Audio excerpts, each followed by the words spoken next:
Mga hakbang patungo kay Kristo. Kabanata 9, ang gawain at ang buhay. Ang Diyos ang pinagmumula ng buhay at liwanag at kagalakan sa sansinukob. Tulad ng mga sinag ng liwanag mula sa araw, tulad ng mga agos ng tubig na bumubulusok mula sa isang buhay na bukal, ang mga pagpapala ay umaagos mula sa Kanya sa lahat ng Kanyang mga nilikha. At saan man ang buhay ng Diyos ay nasa puso ng mga tao, ito ay dadaloy sa iba sa pag-ibig at pagpapala. Ang kagalakan ng ating tagapagligtas ay sa pag-angat at pagtubos ng mga taong nahulog. Dahil dito ay hindi niya ibinilang na mahal ang kanyang buhay sa kanyang sarili, ngunit tiniis ang krus, hinahamak ang kahihiyan. Kaya ang mga anghel ay laging nakikibahagi sa paggawa para sa kaligayahan ng iba.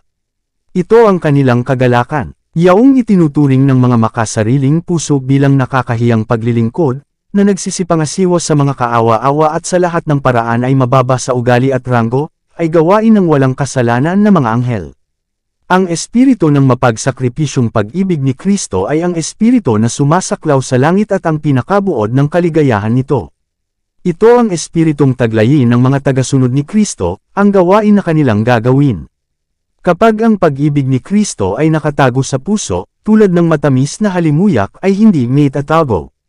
Ang banal na impluwensya nito ay mararamdaman ng lahat ng ating nakakasalamuha. Ang espiritu ni Kristo sa puso ay parang bukal sa disyerto, umaagos upang paginhawahin ang lahat at ginagawa yaong mga handang mapahamak, sabik na uminom ng tubig ng buhay.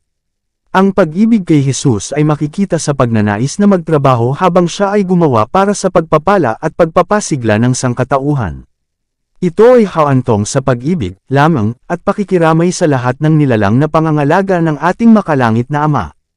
Ang buhay ng tagapagligtas sa lupa ay hindi isang buhay na madali at debosyon sa kanyang sarili, ngunit siya ay nagsumikap ng may tiyaga, masigasig, walang kapaguran na pagsisikap para sa kaligtasan ng nawawalang sangkatauhan. Mula sa sabsaban hanggang sa Kalbaryo ay sinundan niya ang landas ng pagtanggi sa sarili at hinanggad na huwag palayain sa mahihirap na gawain, masakit na paglalakbay at nakakapagod na pangangalaga at paggawa. Sinabi niya, ang anak ng tao ay naparito hindi upang paglangkuran, kundi upang maglingkod, at upang ibigay ang kanyang buhay na pantubo sa marami. Mateo Kapitulo 20 versikulo 28. Ito ang isang dakilang bagay ng kanyang buhay. Ang lahat ng iba ay pangalawa at sunod sanyaran. Ito ay kanyang pagkain at inumin upang gawin ang kalooban ng Diyos at tapusin ang kanyang gawain. Ang sarili at pansariling interes ay walang bahagi sa kanyang paggawa. Kaya't ang mga nakikibahagi sa biyaya ni Kristo ay magiging handa na gumawa ng anumang sakripisyo, upang ang iba na kung kanino siya namatay ay makabahagi ng makalangit na kaloob. Gagawin nila ang lahat para mapaganda ang mundo para sa kanilang pananatili dito. Ang espiritong ito ay ang tiyak na bunga ng isang kaluluwang tunay na napagbagong loob. Sa lalong madaling panahon na ang isang tao ay lalapit kay Kristo at doon ay ipinanganak sa kanyang puso ang isang pagnanais na ipaalam sa iba kung ano ang isang mahalagang kaibigan na natagpuan niya kay Jesus, hindi may kukulong sa kanyang puso ang negel iligtas at nagpapabanal na katotohanan. Kung tayo ay nararamtan ng katwiran ni Kristo at napupuspos ng kagalakan ng kanyang nananahan na espiritu, hindi tayo makakapagpatahimik. Kung ating natikman at nakita na ang Panginoon ay mabuti ay mayroon tayong sasabihin. Tulad ni Felipe nang matagpuan niya ang tagapagligtas, aanyayahan natin ang iba sa kanyang presensya. Sisikapin nating ipakita sa kanila ang mga atraksyon ni Kristo at ang hindi nakikitang mga katotohanan ng daigdig na darating. Magkakaroon ng tindi ng pagnanais na sundan ang landas na tinahak ni Jesus. Magkakaroon ng matinding pananabik na ang mga nakapaligid sa atin ay masdan ang kordero ng Diyos na nag-aalis ng kasalanan ng sanlibutan. Juan Kapitulo 1 versikulo 29. At ang pagsisikap na pagpalain ng iba ay magiging mga pagpapala sa ating sarili. Ito ang layunin ng Diyos sa pagbibigay sa atin ng bahagi upang kumilos sa plano ng pagtubos. Binigyan niya ang mga tao ng pribilehiyo na maging kabahagi ng banal na kalikasan at, sa kanilang pagbabalik, sa pagpapalaganap ng mga pagpapala sa kanilang kapwa. Ito ang pinakamataas na karangalan, ang pinakamalaking kagalakan, na posibleng ipagkaloob ng Diyos sa mga tao. Yaong mga naging kalahok sa paggawa ng pag-ibig ay dinadala na pinakamalapit sa kanilang lumikha. Maaaring ipinagkaloob ng Diyos ang mensahe ng Ebanghelyo, at lahat ng gawain ng mapagmahal na ministeryo, sa mga anghel sa langit. Maaaring gumamit siya ng ibang paraan para maisakatuparan ang kanyang layunin. Ngunit sa kanyang walang hanggang pag-ibig ay pinili niya na gawin tayong mga kamanggagawa sa kanyang sarili, kasama ni Kristo at ng mga anghel, upang tayo ay makapagbahagi ng pagpapala, kagalakan, espiritual na pagpapasigla, na bunga ng di makasariling ministeryong ito. Tayo ay dinadala sa pakikiramay kay Kristo sa pamamagitan ng pakikasama sa kanyang mga pagdurusa. Ang bawat kilos ng pagsasakripisyo sa sarili para sa ikabubuti ng iba ay nagpapalakas ng diwa ng kabutihan sa puso ng nagbibigay, na iniuugnay siya ng mas malapit sa manunubos ng mundo, na, mayaman, gayon may alang-alang sa inyo, naging dukha, upang kayo ay baka mayaman ang kanyang kahirapan. Ikalawang Korinto Kapitulo 8 versikulo 9. At kapag natupad natin ang banal na layunin sa ating paglikha, ang buhay ay maaaring maging pagpapala sa atin. Kung gagawa ka ayon sa plano ni Kristo na gagawin ng kanyang mga disipulo, at magtamong ng mga kaluluwa para sa kanya, mararamdaman mo ang pangangailangan ng mas malalim na karanasan at higit na kaalaman sa mga banal na bagay, at magugutom at mauuhaw sa katwiran. Ikaw ay magsusumamo sa Diyos, at ang iyong pananampalataya ay lalakas, at ang iyong kaluluwa ay iinom ng mas malalim na tubig sa balon ng kaligtasan. Ang pagharap sa oposisyon at mga pagsubok ay magtutulak sa iyo sa Biblia at panalangin. Ikaw ay lalago sa biyaya at sa kaalaman tungkol kay Kristo, at magkakaroon ng masaganang karanasan. Ang diwa ng di makasariling paggawa para sa iba ay nagbibigay ng lalim, katatagan, at tulad ni Kristo na kagandahan sa pagkatao, at nagdudulot ng kapayapaan at kaligayahan sa nagtataglay nito. Ang mga mithiin ay nakataas. Walang puwang ang katamaran o pagkamakasarili. Yaong mga nagsasagawa ng mga biyaya ng Kristiyano ay lalago at magiging malakas upang magtrabaho para sa Diyos. Magkakaroon sila ng malinaw na espiritual na pangunawa, matatag, lumalagong pananampalataya, at higit na kapangyarihan sa panalangin. Ang Espiritu ng Diyos, na kumikilos sa kanilang espiritu, ay tumatawag ng mga sagradong pagkakaisa ng kaluluwa bilang sagot sa banal na ugnayan. Yaong mga naglalaan ng kanilang sarili sa di makasariling pagsisikap para sa ikabubuti ng iba ay tiyak na gumagawa ng kanilang sariling kaligtasan. Ang tanging paraan upang lumago sa biyaya ay ang walang interes na paggawa ng mismong gawain na iniutos sa atin ni Kristo, na makisali, sa abot ng ating kakayahan, sa pagtulong at pagpapala sa mga nangangailangan ng tulong na maibibigay natin sa kanila. Ang lakas ay dumarating sa pamamagitan ng ehersisyo, aktibidad ang mismong kalagayan ng buhay. Yaong mga nagsisikap na mapanatili ang buhay Kristiyano sa pamamagitan ng passive na pagtanggap sa mga pagpapalang dumarating sa pamamagitan ng biyaya, at walang ginagawa para kay Kristo, ay nagsisikap lamang na mabuhay sa pamamagitan ng pagkain ng hindi gumagawa. At sa espiritual tulad ng sa natural na mundo, ito ay palaging nagreresulta sa pagkabulok at pagkabulok. Ang isang tao na tatangjing gamitin ang kanyang mga paa ay malapit nang mawala ang lahat ng kapangyarihang gamitin ang mga ito.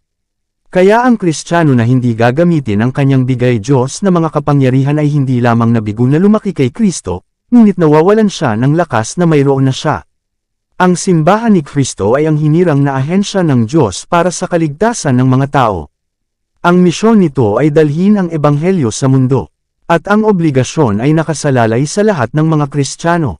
Ang bawat isa, sa lawak ng kanyang talento at pagkakataon, ay tuparin ang utos ng tagapagligtas. Ang pag-ibig ni Kristo, na ipinahayag sa atin, ay ginagawa tayong mga may utang sa lahat ng hindi nakakakilala sa Kanya. Binigyan tayo ng Diyos ng liwanag, hindi para sa ating sarili lamang, kundi upang ibuhos sa kanila. Kung ang mga tagasunod ni Kristo ay gising sa tungkulin, magkakaroon ng libo-libo kung saan mayroong isa ngayon na nagpapahayag ng ebanghelyo sa mga pag-anong lupain. At lahat ng hindi maaaring personal na makibahagi sa gawain, ay susuportahan pa rin ito sa kanilang mga kayamanan, kanilang pakikiramay, at kanilang mga panalangin. At magkakaroon ng higit na masigasig na paggawa para sa mga kaluluwa sa mga bansang Kristiyano.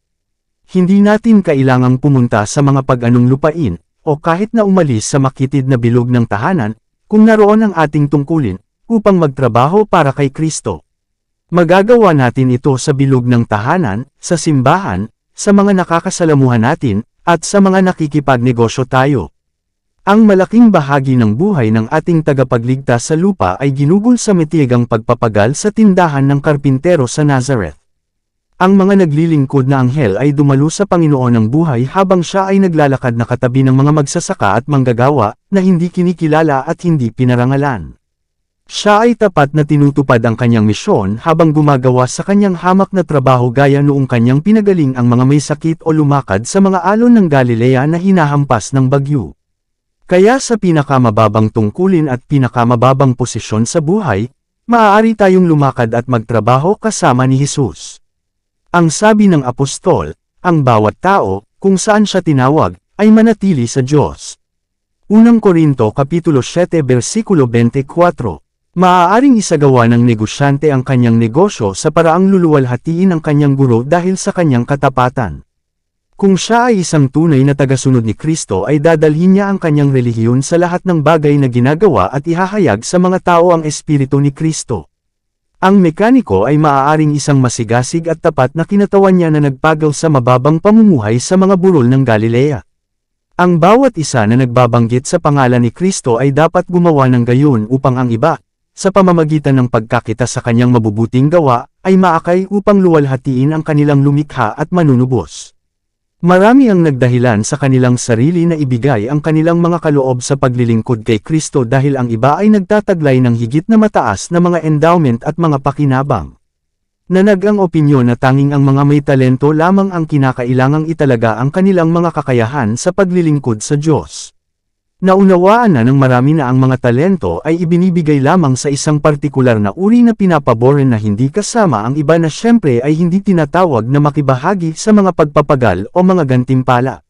Ngunit hindi ito gaanong kinakatawan sa talinghaga. Nang tawagin ng Panginoon ng bahay ang kanyang mga alipin, ibinigay niya sa bawat isa ang kanyang gawain. Sa pamamagitan ng mapagmahal na espiritu maaari nating gampanan ang pinakamababang tungkulin sa buhay, gaya ng sa Panginoon. Kolosas Kapitulo 3 versikulo 23. Kung ang pag-ibig ng Diyos ay nasa puso, ito ay mahahayag sa buhay. Ang matamis na amoy ni Kristo ay palibutan tayo, at ang ating impluwensya ay magpapalaki at magpapala. Hindi ka dapat maghintay ng magagandang okasyon o umasa ng mga pambihirang kakayahan bago ka magtrabaho para sa Diyos. Hindi mo kailangang isipin kung ano ang iisipin ng mundo sa iyo.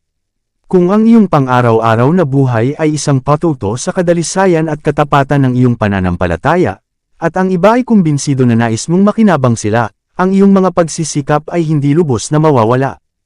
Ang pinakamababa at pinakamahirap sa mga disipulo ni Jesus ay maaaring maging pagpapala sa iba. Maaaring hindi nila napagtanto na gumagawa sila ng anumang espesyal na kabutihan, ngunit sa pamamagitan ng kanilang walang malay na impluwensya ay maaari silang magsimula ng mga alon ng pagpapala na lalawak at lalalim, at ang mga pinagpalang resulta ay maaaring hindi nila malalaman hanggang sa araw ng huling gantimpala. Hindi nila nararamdaman o alam na sila ay gumagawa ng anumang bagay na mahusay. Hindi nila kailangang pagodin ang kanilang sarili sa pagkabalisa tungkol sa tagumpay. Kailangan lamang nilang sumulong ng tahimik, ginagawa ng tapat ang gawaing itinalaga ng Diyos, at hindi mawawalan ng kabuluhan ang kanilang buhay. Ang kanilang sariling mga kaluluwa ay lalago ng higit at higit sa pagkakahawig ni Kristo, sila ay mga manggagawang kasama ng Diyos sa buhay na ito at sa gayon ay angkop para sa mas mataas na gawain at ang walang anino na kagalakan ng buhay na darating. Dito nagtatapos ang Kabanata 9. Para updated ka sa susunod na sulat, ay huwag kalimutang mag-subscribe, mag-follow at mag-share sa ating channel Renilab TV. Maraming salamat po.